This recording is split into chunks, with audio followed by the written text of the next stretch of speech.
அருள்மா ஆமக்குட்டியா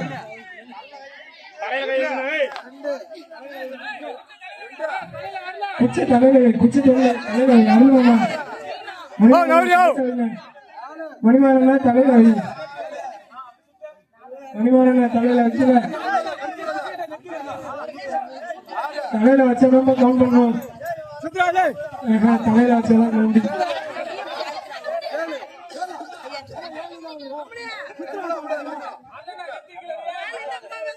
மணிமாறண்ணா உங்களை கவுண்டிங்ல ஏற்ற முடியாது.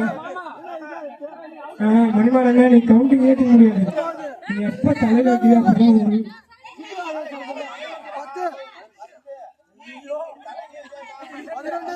கொத்தமல்லா நம்ம வெளியில வாங்க வீடியோல தெரிய மாட்டேன். கொத்தமல்லா எங்க போய் வந்தாச்சு ஒண்ணு ரெண்டு ஃபர்ஸ்ட் கார்த்தி மாமா ரெண்டு அனுசந்தி மாமா இது மூணாவது யாரு சபரி மாமாவா பாலகிருஷ்ண மாமாவா அருள் மாமாவா மணிமாறன் மணிமாறன் எட்டாவது வந்துருக்காரு